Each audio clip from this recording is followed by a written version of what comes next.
Let's now shift focus over to the war in Ukraine. The chief of Russia's Wagner mercenary group, Yevgeny Prigozhin, has confirmed that the mercenary group has started withdrawing fighters from the eastern Ukrainian city of Bakhmut. The announcement comes days after the claimed full control of the war-ravaged city. Of course, Kyiv disputes this assertion. Prigozhin, who is a Putin ally, has clashed with Russia's defense ministry throughout the 15-month invasion of Ukraine. Now, in the 3-minute footage, in the video that's just been released, it shows that Prigozhin is walking across the deserted town, instructing his mercenaries, as you can see. At one point, he carries on with his speech against the sound of a loud explosion in the background. Now, Prigozhin has claimed total control of Bakhmut, something he already did on Saturday after 7 months of the war's longest and bloodiest fighting. Prigozhin has long complained that the defense ministry regularly undersupplied Wagner with ammunition, causing a disproportionate number of casualties. He revealed in an interview this week that Wagner had lost 20,000 fighters while fighting for Bakhmut. And in that very same interview, he said that the war in Ukraine will end with a Russian revolution. Listen in to what he has to say.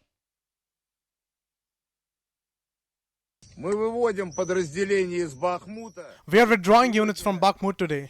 It is now 5 hours on 25th of May. Until June the 1st, the main part will be relocated to rear camps. We are handing over the military positions, ammunition, everything including dry ration to the military. Военным боекомплект, позиции, все, включая сухой паёк. All right, Ben Aris, who is the editor-in-chief of BNE and the former Moscow bureau chief of Daily Telegraph, is joining me live from Berlin. Thank you, Ben, for joining in. Now, we know that soldiers are to be rotated and have to be rested out, but are Prigozhin's claims only a validation of Russia's victory over Bakhmut? It seems pretty clear at this point that Bakhmut has fallen, in so much as the Institute for Studies of War reported this morning that they have seen no fighting going on in the city for the first time since December.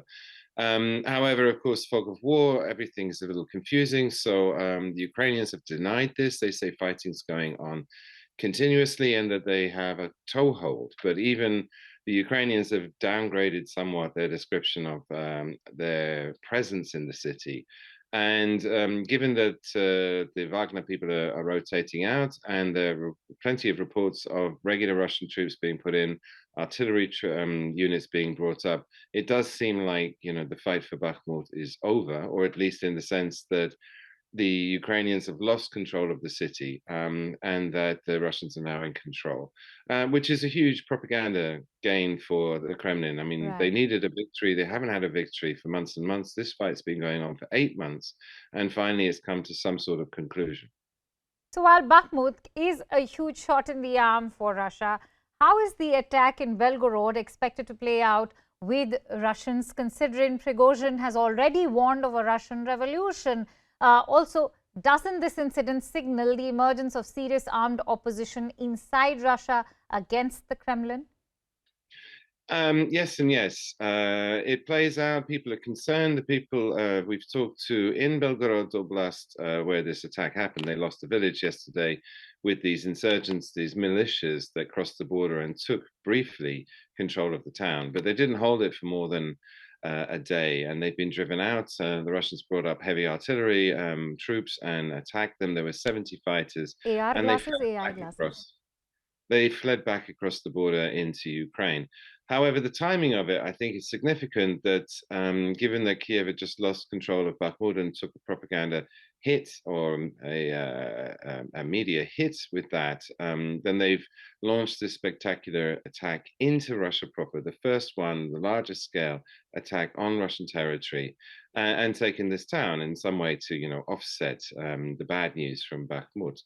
But the people there, they're concerned. They have been concerned for quite a while about the war spilling over into Russia, but they're not panicking.